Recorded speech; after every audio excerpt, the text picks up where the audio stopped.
I am heavy bored. I may say that the male is entirely hostile. No! Resources. Life, friends, is boring. We must not say so. This is Andrew Whitstep, and you are listening to Heavy Bored.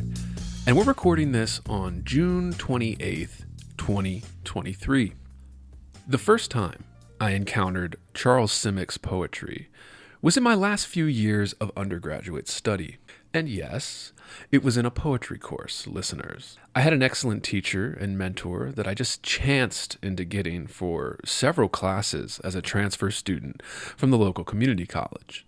Supposedly, those were the only sections left, as the transfer students got last pick on the course registration. Their loss, my gain, as it turns out.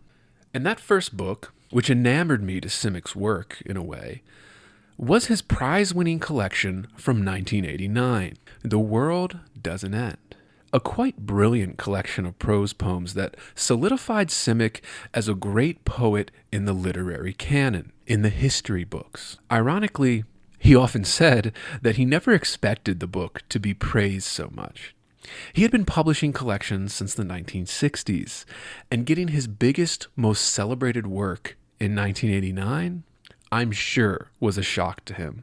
But as we often discuss on this podcast, listeners, it's always so hard to tell as an artist and creator which projects will resonate with readers on a higher level than ever expected. And that's a good thing, a benefit, a rare instance of celebration for poets, writers, artists. It's probably better not to know. Knowing or anticipating only leads to disappointment, or worse, fatigue. And that's what we have here. But I was soon to find out, after my first introduction with Simic's best book, that the poems in The World Doesn't End, again his prize-winning collection, were a big step away from his normal style of poetry. And I admit, full-throated, up front, listeners, that the book being discussed today, Scribbled in the Dark from 2017, is not one of his best works. And it comes back to that constant theme we always seem to bump up against on the podcast. Decline, burning out. And of course, no one is to blame for this sort of thing. It takes so much energy and work to write a book of poems that it absolutely takes something out of you, even a physical toll on the body when reworking a collection to perfection. But I will go into why this book felt so hollow to me as I read through its short 60-odd pages. Shells of poems. Making my notes and scribbling my ideas and thoughts in my cheap Amazon-branded legal pad. But as I discussed on the final parts of our Emily Dickinson series, this book strikes me as demarcating the decline of Simic's body of work, living off a very well-earned reputation from decades before, and putting out what may be one of his weakest collections of poetry here. Lament. There seems to be a huge emphasis on lament in this collection. And I've come to notice this as a theme in a lot of poets' later works. Tony Hoagland comes to mind, his final book of poems full of lament. But Simic's book seems to focus mainly on the destruction of the world and its art. A common sentiment as we age, and an important one to document, I might add. I'd never argue with that.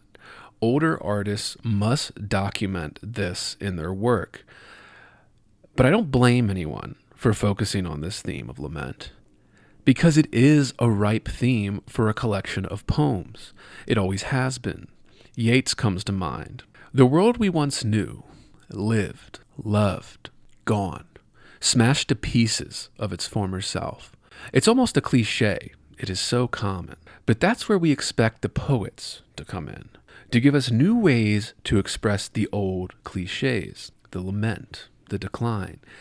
And unfortunately, In this collection, Simic doesn't dress it up, make it new or unique in any way. And as the cover art of an old man on a park bench by himself feeding birds implies, most of the poems in this collection consist of just an old man observing things in so neutral a fashion, or at least pretending to be neutral, that it almost becomes a giant cliche in its own right, turning back in on itself and folding up what could have been a powerful punch in each line of this book. The images of death are everywhere in this collection, but not in a particularly meaningful way. And what I mean by that is it seems to be so neutral in these sorts of revelations on death, these observations, without any judgment on the part of the speaker or the poet, that it becomes a monotone radio broadcast spilling out across the universe. Little happenings, little laments. Some so small as to be just 6 lines long. And I've stated my feelings about very short poems on this podcast before, but I'll say it again. If it's short, I expect a lot from it, listeners. It better be good. But these poems mostly end up being little sound waves of no particular interest or importance, just observations. Observations of an aging man as he wanders city streets. The lament for the world that no longer exists. And I was reflecting on this theme in terms of the Gary Snyder book previously discussed on this podcast. And the way I'd say Snyder lamented for a world he didn't actually know, but imagined. Romanticized into existence. But that's not what Simic is doing here. He actually lived in the world he's lamenting over. And he sees that it's gone. And Simic makes clear that this is in terms of the art of poetry and literature. Its standing, perhaps, in the culture. Or maybe its importance in the culture and more broadly. Or perhaps the level of which it is taken seriously, which, of course, is not seriously at all, listeners. But there is also a sort of lament for the functioning and processes of the civilized world, for lack of a better term. How there's a sense in a lot of these poems that things don't work as they used to. And of course, as good readers, we should consider the possibility of that extending as far as the speaker of the poems, maybe even Simic himself. Aging. Things not working as they used to.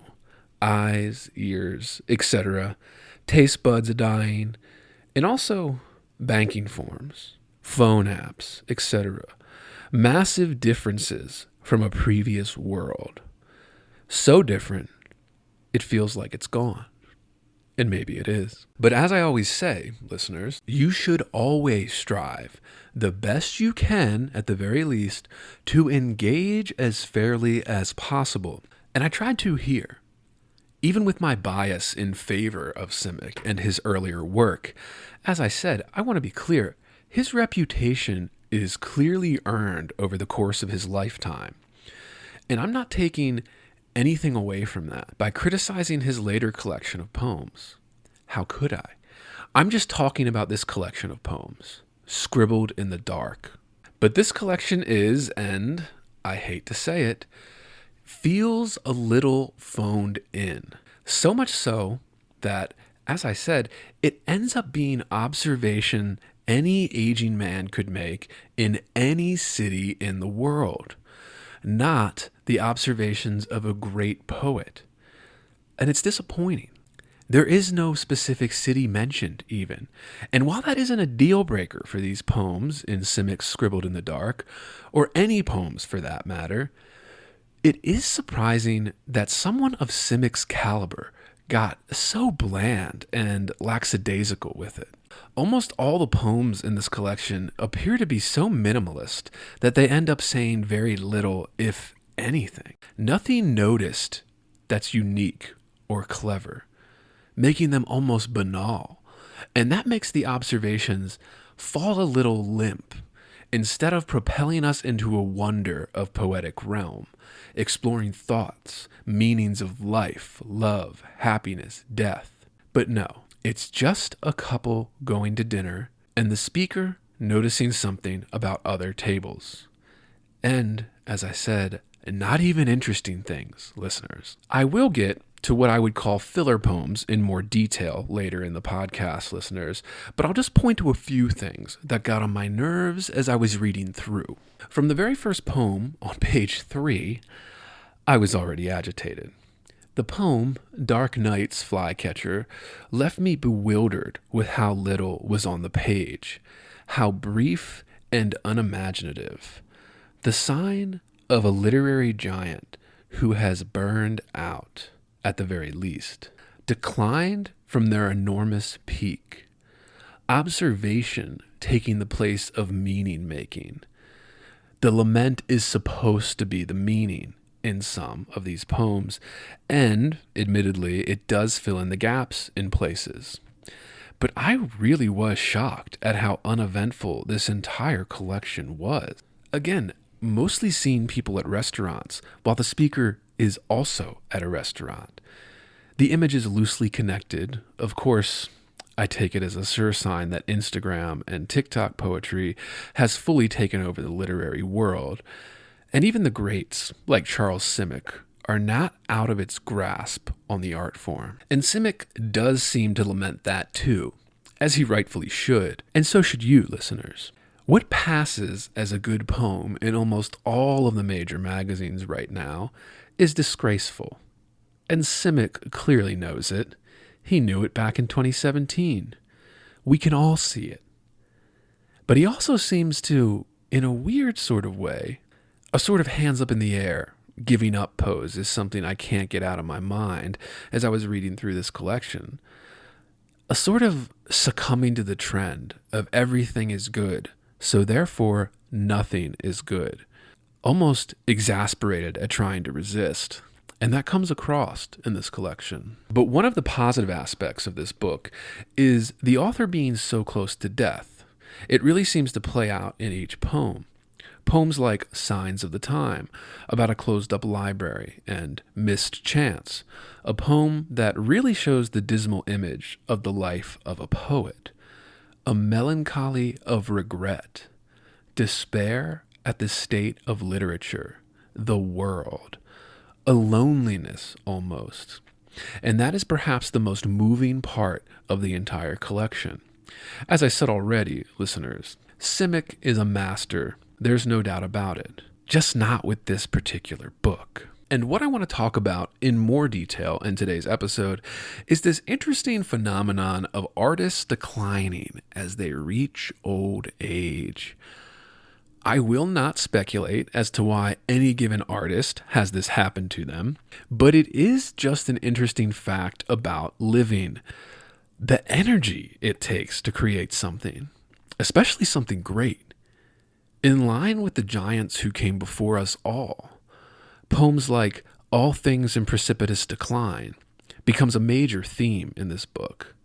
The literary decay, the societal decay, the decay of the speaker, the poet. And of course, the Yeats line comes to mind when reading this. That is no country for old men, outgrowing the world that grew us. And this is very much in Simic's Scribbled in the Dark. But it is also so bland, so observational in places, in the literary tradition of Frank O'Hara maybe, but less funny and entertaining, that I couldn't help but be bored by the almost cliche things Simic seems to find worthy of putting into a poem in his old age. There is a poem in this collection literally called On Cloud 9, a cliche so glaring, the title made me pause and really think about what an older artist would be thinking in terms of not editing that one out, not giving us a little more flourish or color to it, spinning it in a unique way. But no, it's a title in this collection. Maybe you're starting to see what I'm talking about, listeners. A decline in the final product, an aging out of the discipline that made him so great in his lifetime. And as I read along with Simic in this collection, I found myself getting saddened by the state of the art too, receiving the message that Simic was going for. So, perhaps this book did accomplish what it wanted to. But by being so subtle about it, I think the general idea is lost, buried in too deep. The plain, banal observations of an old man sitting in a restaurant, the good old days behind him, just doesn't do enough to carry the collection home. It sputters out almost from page 1. And just one little line, that's it, one little line in this entire book references his childhood in Nazi-occupied Europe. Just one. And that one line does so little where he chose to place it that I have to wonder what he was thinking, if he was thinking at all. Decline, that ugly part of life no one wants to talk about. And this is true for everyone, not just artists. We are all only human. We decay.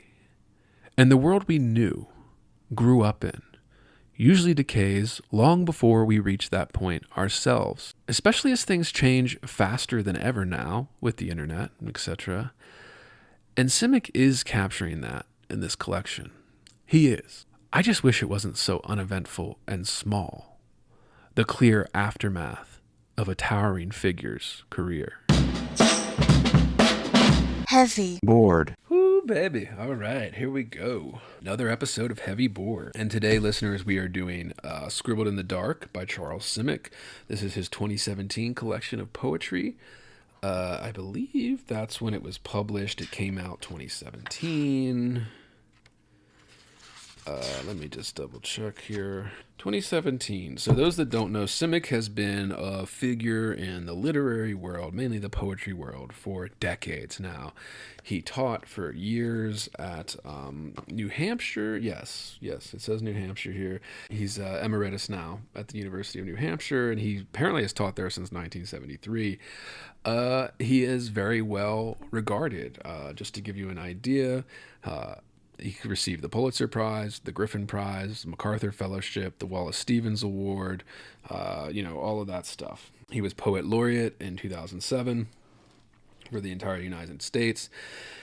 And as I wanted to stress in that monologue, he's a big deal. He's a big deal. He's a well-earned reputation. And of course now in 2023, he is aging out. And even in 2017, I think, and if you notice, at least I noticed on this one, this little hardcover edition from HarperCollins, there isn't a whole lot of praise. There's praise for another book on the back, which again should say something about this collection, listeners. But I don't want to give the wrong idea. I respect Simic. I think he's a good writer. He's a great kind of contributor. He's canonized. But according to this book, and I haven't read his most recent stuff, post 2017 here, but it appears to me that he's clearly on the decline here, that he's clearly not able to do what he did all those years ago, and especially in 1989 with The World Doesn't End. I think he's just clearly, and that's fine, right? That's fine. You don't have to put out a masterpiece every single book. You can have a stinker come out every once in a while. I think people read a little bit too much into that type of criticism. And it reminds me of the famous Orson Welles quote, when he was older, fat and wearing bathrobes and always smoking cigars. They asked him in an interview, I forget where it was, might have been Life magazine or something like that back in the day. And they said, don't you wish you had another Citizen Kane? Don't you wish you had another, hit legendary movie? And during the interview, Orson Welles looks at him, puffing that cigar and his fucking, fat bathrobe, chest hair out. He's just smoking that cigar. And he's like, you only need one. And it's true. You only need one. You only need one masterpiece. That's it. You need one. And if you can do more than one, you're fucking Shakespeare, baby. It's so hard. It's so hard to just do one masterpiece, I think. We're always striving to do that. I think you should, as a writer, as a creator, as a poet, as anything, be striving to create masterpieces. But, you only need one. And you do one, you can just kind of, the decline doesn't matter as much because you've already done your thing, right? You've already contributed to the field. A toot on the vape. And we're going to start going into some poems here. But I just wanted to, give you that preamble. So if it seems a little harsh in my monologue in the first part of the podcast, just, know that it's not, the end of everything. Even if this book fails or I think isn't very good compared to his other stuff. I actually have his complete works too, his big fat book sitting next to me here. But I'm not going to go into that. Maybe listeners, if you want me to go into that, maybe I'll do a bonus episode where I do go into some of his masterpieces. But let me know. Let me know about that. heavyboardpodcast@gmail.com. Actually, before I get to poems, let's do the housekeeping. Let's do the housekeeping while I puff on this vape. All right. So this is a podcast. Those that don't know, we have a subscription plan. Patreon.com/heavyboard. You get full access to this entire podcast. That includes locked episodes, bonus episodes, all for subscribers only. We have a lot of good stuff coming up. We have some guests coming up. So you want to subscribe, make sure you get that. Patreon.com/heavyboard. If you don't want to do that, can't afford it, there are other ways to support us. You can leave us a 5-star review on Apple, Spotify, wherever you get your podcast. That helps us out, helps us grow. Free way to support us. You can also check out our YouTube channels, @heavyboard for our main channel and @heavyboard for clips. We put all free episodes up on that Heavyboard YouTube channel, and we put clips out there for people that don't have time or don't want to listen to the entire episode. Give those a like, give those a subscribe, share it with your friends and family. Another free way to support us. It helps us out, and we appreciate it. And as always, the links to everything we cover will be in the description. And then a reminder to listeners, I am still looking for workshop stories. If you or someone you know has had a bad experience in a workshop, I want to hear about it. In fact, I want you to write it to me in excruciating detail at heavyboardpodcast@gmail.com.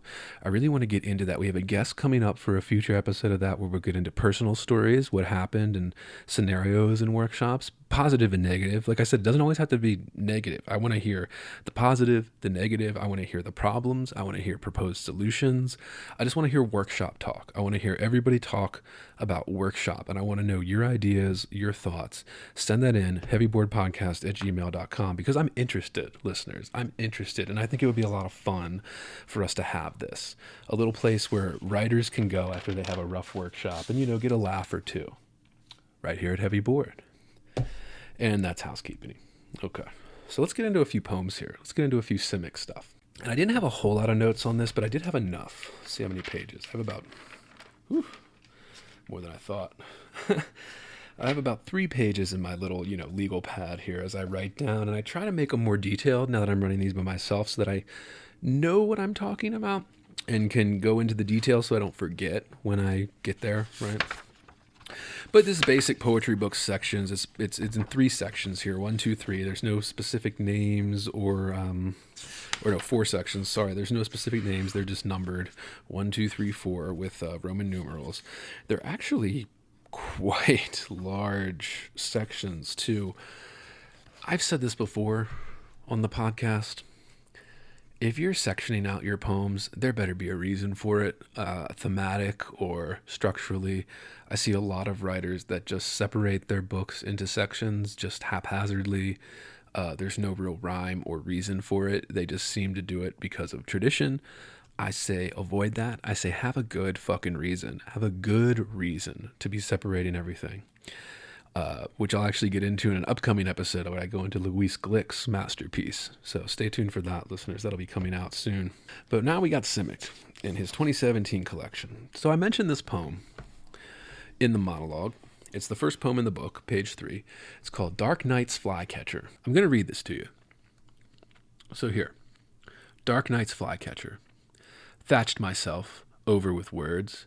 Night after night, thatched myself anew against the pending eraser. That's 2 sentences. It is 2 sentences, and that is it. 3 little 2-line stanzas, and these 2 lines is generous. Like some of these have 2 words. Thatched myself, which is fine. Okay, that could be a fine way to start the poem. But this first poem made me furious, okay? Because I saw this little kind of half-assed poem here to start the entire collection, And it just made me furious. I kept thinking of a master who was burned out and started this entire collection with such a mediocre little poem. I just couldn't believe it. It felt so much unlike the other Simic that I've read that I really just, it made me confused, furious, all the reactions that you get from something when you don't like it. I was just so kind of like, what the fuck is going on? But okay. So the reason I say this is because there's not a whole lot here, right? The pending eraser. So it's kind of about writing, and this is where I get it's you get a mood. Okay, so let's talk about this poem. You get a mood, right? You get kind of a struggle, right? Like they think it's trying to include that kind of struggle that you get. But I think it's also about writing.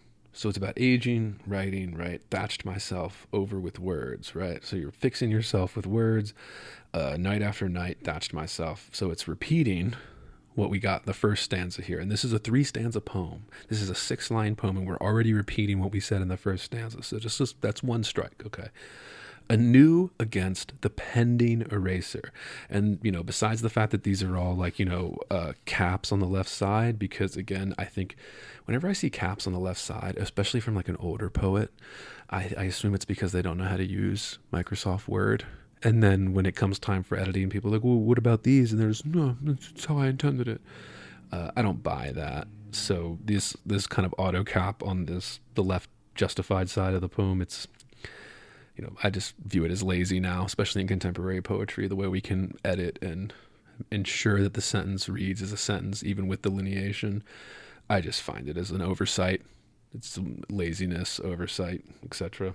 So here we are, and then we get back to this thing that's just like the pending eraser, right? I guess that could be death, we could say, but I don't want to get too into this poem because again, it's two really it's only 2 stanzas because the first 2 repeat themselves. And then this last one adds a little bit of an element. The pending eraser is really the only one, right? That adds a little bit.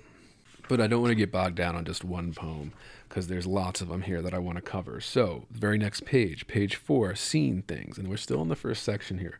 And I guess the reason I marked a couple of these in the first section was just because I was really surprised at how much I disliked this. Whenever I go into a book or I go into, let's say, a book that's on this podcast, I don't want to dislike it. I want to be seduced. I want to love it. I want to be taken away by it. I want to praise it. I want to have, a memorable experience with it. And when I don't get that, especially from a writer like Simic, who I usually would, it just really irritates me, and I feel like I have to take the book to task, and I'm going to do that here. I'm going to try to do that the best I can, the most professional way I can, and all right, I'll read you this one too. So let's do seeing things. I came here in my youth, a wind toy on a string, saw a street in hell and one in paradise, saw a room with a light in it so alien, it could have been leaning on a cane, saw an old man in a tailor shop, kneel before a bride with pins between his lips, saw the president swear on the Bible while snow fell around him, saw a pair of lovers kiss in an empty church, and a naked man run out of a building, waving a gun and sobbing, saw kids wearing Halloween masks jump from one roof to another at sunset, saw a van full of stray dogs look back at me, saw a homeless woman berating God, and a blind man with a guitar singing, "Oh Lord, remember me. When these chains are broken, set my body free." And that's it. That's the end of that poem. And let me say what I like about it first. So what I liked about this verse is that it's very bland, but it's called Seeing Things. And then it's very Frank O'Hara style with this kind of observation after observation after observation. But man, does it disappoint. Image to image just really bugs me. And I think that the title is trying to do a lot of work for this, but it isn't. So we're just moving from a little observation to observation, and the overall connection from each observation is missing. And this is an important lesson for writers, aspiring poets, aspiring writers. Your title, when you have a poem that's maybe like a string of things together that don't quite fit, but you could make them fit together, through work, rewriting, the kind of artifice of poetry, the craft. Titles can do a lot of work for you. titles can orient the reader to this in a way that something like seeing things just doesn't do. So, for example, we get a little bit of this: saw a street in hell and one in paradise. Okay, cool. Saw a room with a light in it so alien it could have been leaning on a cane. And I like, this is probably the most powerful little part of it, little sentence here with that, in terms of what it does to experiment with the image. Now, here we go. Saw an old man in a tailor's shop kneel before a bride with pins between his lips. Okay, right? Like, that's the one. Like, he doesn't even make it interesting, where the light bulb before that, right, leaning on a cane, like, does work. It makes it a unique observation of this light coming through a door, or light in a, an alleyway, whatever it is, right? This old light, and this kind of, leaning on a cane implies death and old age, which is what Simic's in right now. But things like that, right? So it just kind of struck me as not enough here.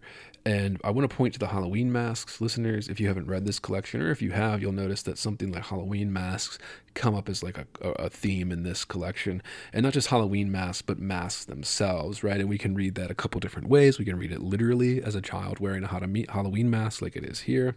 Or we can read it, more metaphorically, where as a mask that we wear to, interact with the world, hide ourselves, protect ourselves, whatever that is. I think that's, so multiple uses in that case, but yeah.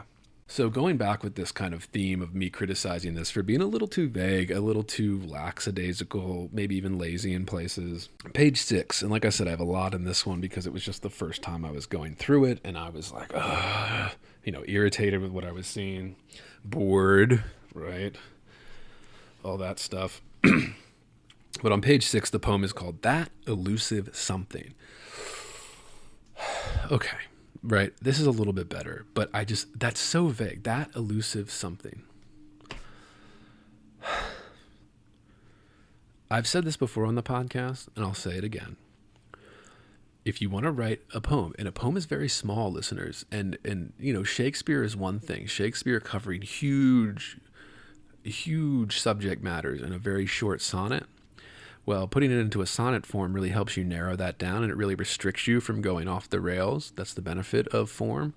But in this case, and I would say Simic does straight free verse. Although you notice a lot of people that do with free verse, meaning they won't use the meter or the rhyme, but they will try to put structure other ways. So in this, for example, in this poem, page 6, That Elusive Something, there are 4-line stanzas, four 4-line stanzas, and it gives it a little bit of, structure.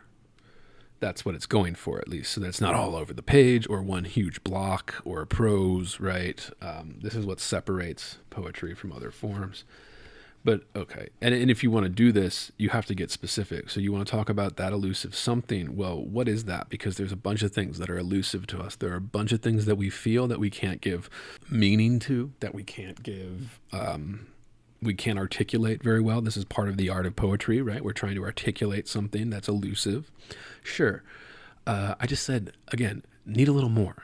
Titles are the big thing I see, especially in contemporary work, that not enough people put effort into. Like, the title can do so much work for this stuff, and it takes time, it takes rereading and rewriting to be able to come up with a good title that does all this work, orients the reader to what they're about to read, etc. But all right, enough of that. Let's read this poem, That Elusive Something. Was it in the smell of freshly baked bread that came to greet you out of the bakery? The sight of 2 girls playing with dolls on the steps of a building blackened by fire? In this city you might have seen once, in a dream or knew in another life, this street calm as a sharpshooter, taking his aim in the bright sunlight. Perhaps at that woman turning a corner, pushing a baby carriage ahead of her, you ran after as if the child in it was you, and found yourself lost afterwards, in a crowd of strangers, feeling like someone, stepping out after a long illness, who can't help but see the world with his heart, and hopes not to forget what he saw. And this one's a little bit better, a little bit less vague, but it's still vague, right? And I just really, really irritates the shit out of me, as you can hear. I mean, you guys, if you disagree with me, let me know, right? I'd love to have, as I said, a kind of segment in each episode where if I get a couple emails from listeners before I go into the next episode, I would take some time and like go over objections, agreements, thoughts, ideas, maybe things I didn't think about that listeners brought to mind. And I think that could be a lot of fun. It's kind of an intellectual exercise and all that too. Don't take it so personal. Like when somebody says they don't like something in a piece of art, this is a conversation. This is an open-ended conversation. Everyone has tastes, preferences, and I want to hear yours and, what you think of mine to some extent there. And I'll read this. And another example, just to drive home this point, on page 7 here, Fair Weather Friends is the title of the poem. Here, let me get some coffee. Let me get some toots on the vape. And let me orient you a little bit with this. What I'm going to say about this poem, Fair Weather Friends, on page 7 in this book, is the most poetic thing, the thing in this poem that's reaching for something greater than what it is, or referencing something, is the very light references to Jesus and the sponge and a betrayal, right? But notice as I read this here that it's so minimalist. It misses saying anything. And this is what I mean by decline. It makes like kind of a lazy reference to something like this with Jesus, the sponge, the betrayal in the garden, right? And all that. But then it's so little, it's so small that it leaves you feeling like it didn't even need to be there at all. Like it was on the verge of doing something interesting, and then it just goes back to being that kind of bland, banal old man lamenting the world. But let's read it. And you tell me what you think. Eddie with flowing locks, plus Joey and me, like Jesus and two thieves, crucified side by side on the blackboard, our backs slumped in defeat, while awaiting our punishment. The Lord took pity on them, wiped their souls clean with a sponge. Not mine. I remained where I was, holding on to a piece of chalk, long after they had all gone home. Night already fallen everywhere. Hard to be sure what numbers still remain there to be added or subtracted, or whether someone is watching as I give them a last try. You just tell me, right? What do we think this is about? So friends betraying you or something like that. Fair weather friends, right? So when the shit hits the fan, your friends will abandon you, right? And you determine who your real friends are, right? And you see the same thing like fair weather fans. People do this in sports. Like, oh, you only like this team when they're winning, right? And when they're losing, suffering for a decade while they're rebuilding the franchise or something. You're like, oh, I don't like them anymore. Well, that's fair weather fandom, right? And just notice how minimalist this is, right? And it doesn't quite reach where it's going, right? Like Jesus and two thieves, crucified side by side. And this is referring back to Jesus' crucifixion, right? He was crucified, at least this is how the story goes, right? With two other people that were accused of theft. So there were 3 people that were crucified the same day as Jesus. At least that's how the story goes in the Christian mythology, right?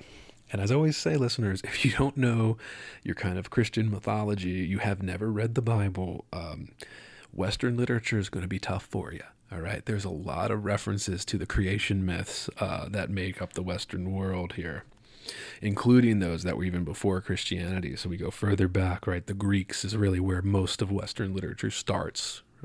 But okay, let's go on. And I just reminder, like, this all caps on the one side. It's so stupid. It really gets under my skin. And it's always older writers that don't quite know how to use word processors that do this. And maybe this is something that's left over from typewriters. I don't know, because I was born at a time when you never had to use a typewriter to type something up, because that technology was already dead by the time I was born. And I'm not that old. But I just think it's lazy. It's an oversight. It's missed details. And this is what I always talk about on this podcast. Missed details. Details matter, and details matter so much in large creative projects like this. Poetry, fiction, writing a whole fictional world. The details, they matter. And this is what separates the good from great. This is what separates the bad from good, the good from great, everything. The mediocre from the good, right? The mediocre from the bad. Like, this details matter. So, say what you will. It was around page 15 when I started to get this kind of very, heavy-handed feeling of lament. That was the main theme in this book. that I mentioned in the monologue, and I'll, go into a little bit here. But I couldn't help but have a solemn feeling as I read through this, and kind of, maybe it was just me, maybe I'm reading too much into this, Simic is close to the end of his life, and me, I'm close to approaching middle age, and as you approach those years, I find it hard not to reflect on the years you've already lived, right? So I get that. Harold Bloom, when he was towards the end of his life, his memoirs and things, he was very much more reflective than than he was in his earlier years, right? And this is to be expected. But as Simic kind of ages towards death, I noticed this in poems like Signs of the Times on page 15, right? Where he's, lamenting the closed up library, as I already said. And also on page 17, Missed Chance, that really kind of give us a dismal image of the life of the poet. Like kind of a melancholy of regret, despair at the state of literature. And let me get to that. I'll read Signs of the Time. I don't have much to say about it, but I want to read it to you guys, and then I'll read Missed Chance. So Signs of the Times, page 15. For a mind full of disquiet, a trembling roadside weed is Cassandra, and so is the sight of a boarded-up public library, the rows of books beyond its windows, unopened for years, the sickly old dog on its steps, and a man slumped next to him, his mouth working mutely, like an actor unable to recall his lines, at the end of some tragic farce. And Missed Chance. And Missed Chance is the last poem in the first section. So let's read this one. Missed Chance. One afternoon, looking for a shortcut, I found myself on a street that I'd never known was there, and might have gone no further, with my foot arrested in mid-stride, before a dogwood tree in flower, towering in someone's yard, and a few brightly colored toys scattered along their driveway, but no child or anyone else in sight. One caged bird chirping in a window, who may have been in on the secret. I didn't wait to find out, but hurried away, wherever it seemed more important for me to show my face that day. What I wanted to say, and why I read these two poems and kind of grouped them together, not just because they're towards the end of this section, but this is where I got the real big sense of lament, as I said. And it's interesting, what I wanted to mention is it's interesting that this happens to so many writers and poets and critics as they get older. And I get that's part of getting older, right? Like the world changes and you're still there and it's not the world you grew up in, etc., etc. And it can be just little things, right? Most of the time people focus on the huge sweeping changes, but like I think people don't care about the big changes so much as the tiny little ones that affect their everyday life and things like that. Like a small public library closing up and him walking by and seeing it, or the speaker walking by and seeing it. But it is interesting that this happens, right? This kind of despair at the state of literature. And it seems that almost every great writer in history had a similar sentiment when it came towards the end of their life. And what they saw happening with the craft. They think it's getting worse, which leads to the interesting question, is it actually getting worse? Or is it just a thought, right? Or is it just a reflex to something? I mean, I don't know. I don't know if I'll be able to come up with an answer to that, but, it's just something to think about and something to consider. And in the second section, I'll say the second section, it starts to get even worse in the second section with poems like All Things in Precipitous Decline on page 26. And this is kind of a beyond a lament about literature and more about a lament of observable societal decay, and kind of an old man seeing what's happening and saddened by it, right? And this is where I kept thinking of Yeats, that is no country for old men, right? Sailing to Byzantium. I couldn't help but keep thinking of that line as I was reading this. But, all right. All Things in Precipitous Decline. Let's read it. Like a pickup with its wheels gone, and some rusty and disassembled antique stoves and refrigerators, in a front yard choked with weeds, outside a shack with a plastic sheet draped over one of its windows, where a beer bottle went through one star-studded night in June. Or was it a shotgun we heard? The police inquiry, if there is one, is proceeding at a snail's pace. In the meantime, the old recluse got himself a bad-tempered mutt to keep his junk company and bark at all coomers, including the mailman, leaving a rare letter in the mailbox. And I just want to ask you listeners, what do you think when you read something like that or hear something like that? Do you think it's positive? Do you think it's negative, right? Is it sad? Because it's talking about this kind of recluse, right? This old recluse. And again, I don't want to get speculative and start talking about how the speaker is Simic, although the speaker may be some version of Simic. Again, this is art. This isn't necessarily a reflection of the artist, but something to think about. So I know, I keep going on, but let's go to section 3 here, because there's a poem called The Movie. And I didn't mention the poem itself, but I mentioned the line about how being in occupied Nazi Europe, or Nazi-occupied Europe when he was a kid. And I just want to read you this one, because it's a good example of what I'm talking about, where the last stanza in this 3-stanza poem does all of the heavy lifting. And really, it's just like the first sentence of the last stanza here, right? And it is so casual, and it's so matter of fact, that it loses almost all of the power I think Simic was intending in this poem. And let's see what I mean here. The movie. My childhood, an old silent movie.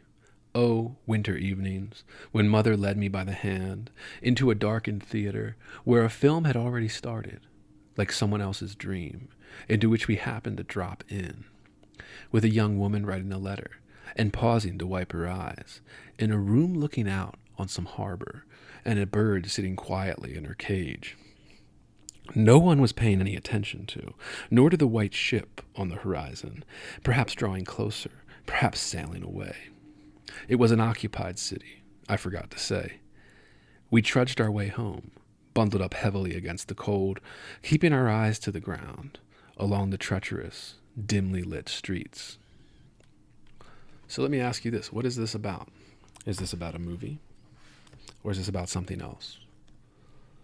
Well, and as I said, in these first 2 stanzas, what do we get? We get the description of what is on the screen and what's happening here. And then the most powerful line is that first line of that 3rd stanza. It was an occupied city, I forgot to say.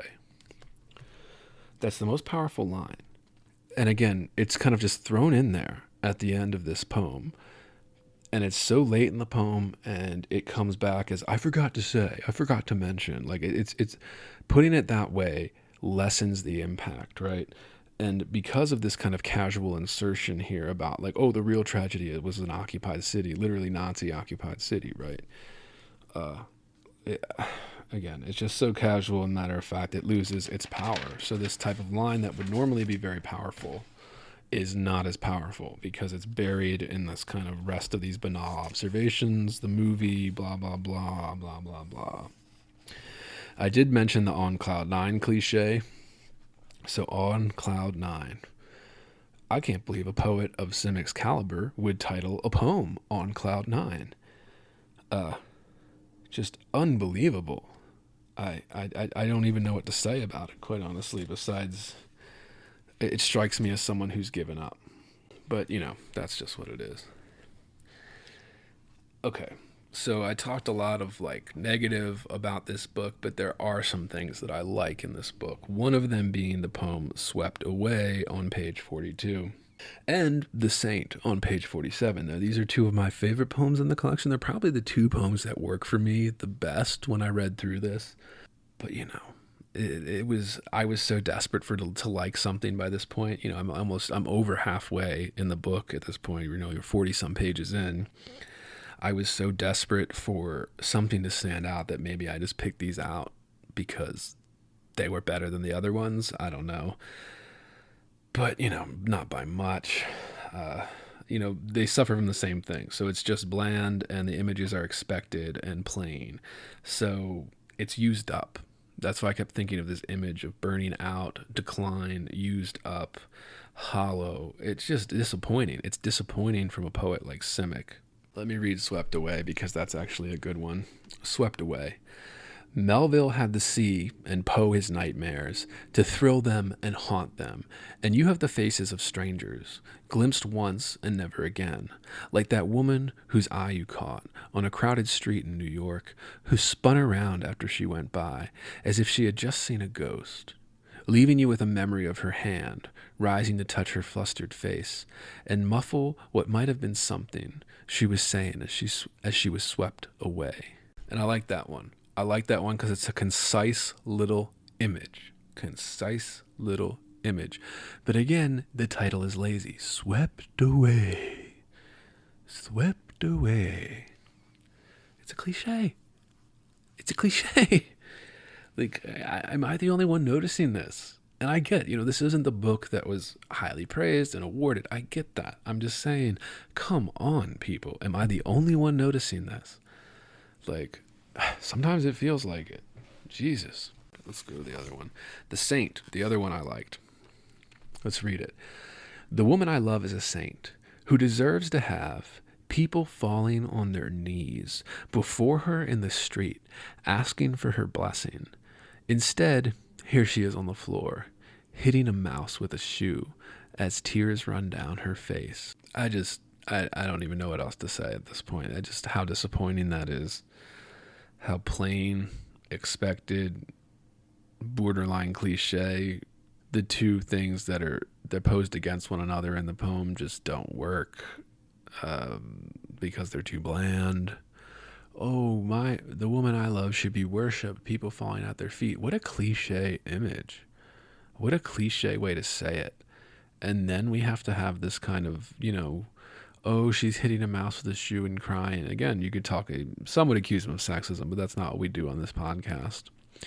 Because again, is it sexist to say that women cry when mice run through the house? I mean, or is it true? I remember stories whenever we'd have a mouse in the house or something, my mother would literally start screaming, like pushing me to go kill it, like kind of standing up on a chair, shouting to like get it out of the house and like make me or my father, or my brother go get the mouse out of the house.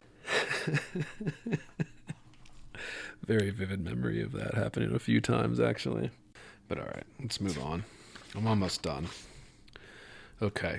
Page 49, poem In Someone's Backyard. Another good example of what I'm talking about, what I mentioned, kind of the filler poems in the monologue. What do I mean by filler poems? Think of an album, right? Like a music album when you talk about filler songs, right? Meaning that the album was built around 4 or 5 singles, right?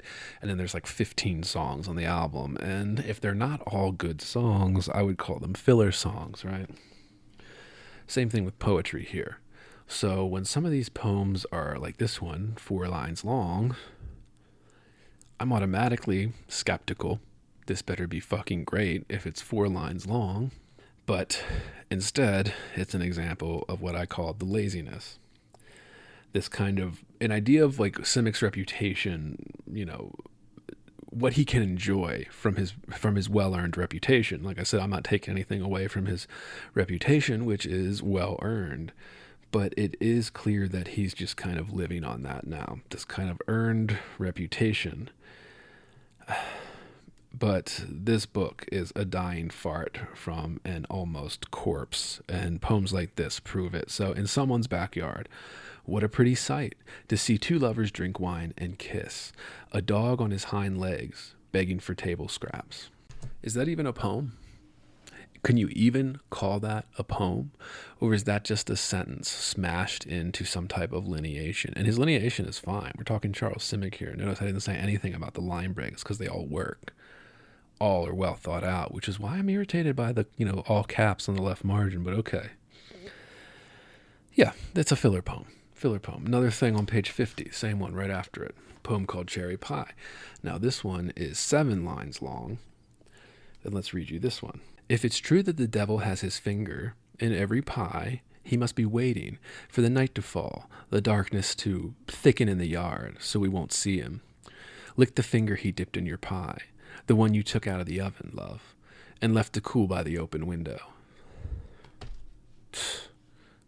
Come on. One big bland cliche.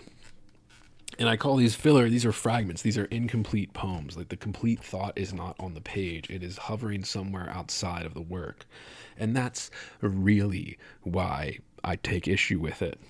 But, all right, the last one in the last section here, the title poem, Scribbled in the Dark. What am I looking for? Page 63. Fuck, went past it here. Okay. Scribbled in the Dark. I would even call Scribbled in the Dark a fucking filler poem. Here, all right.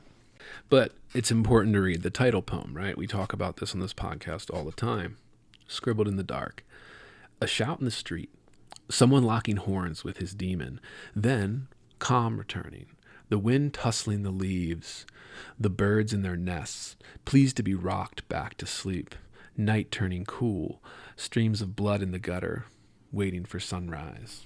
And this one kind of sums up, I think, the whole themes of the book. The blandness, the kind of observations, and I think these types of bland observations would have been more impactful in the 80s and 90s when that was trendy in poetry, and right now it's just sad that he's still kind of doing the same thing in his old age here. He's not going for anything harder or more magnificent or bigger. It's actually getting more bland and more banal, which is the problem here. But I think this poem really did cement the theme of tragedy and despair, the lament for the world and literature, and not quite bitter, but almost bitter. There's this kind of fading away in this collection that, like I said, really shocked me. It disappointed and shocked me. And maybe that cover art is just... I should have known by that cover art. Literally, even the picture of the old man sitting on the bench. It's like kind of a cartoon image, listeners. Little birds being fed bread loaves. The man is just watching them.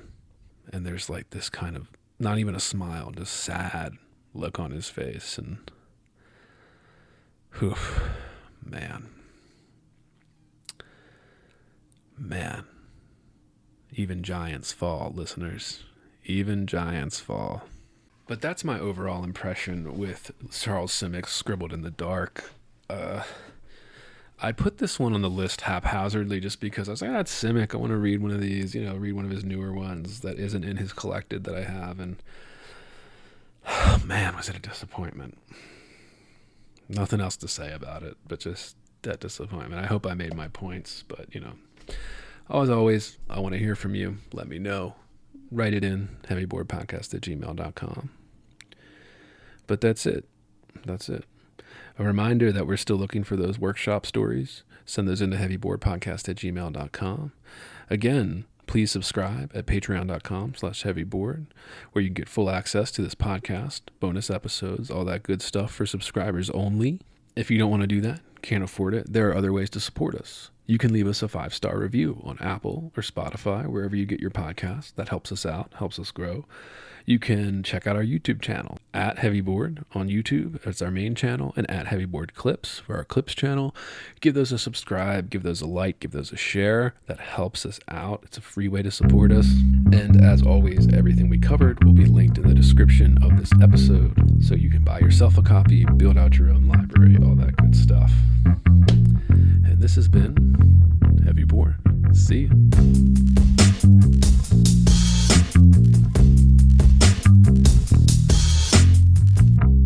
Heavy. Bored. Heavy. I am heavy Bored. I may say that the male is entirely hostile. No! Resources. Life, friends, is boring. We must not say so.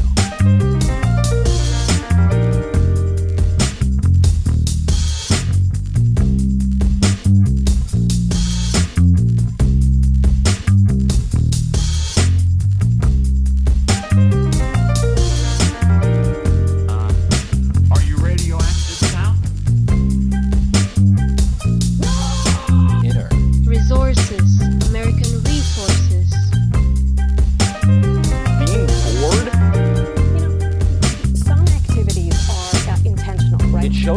a lack of gratitude for life. Bored.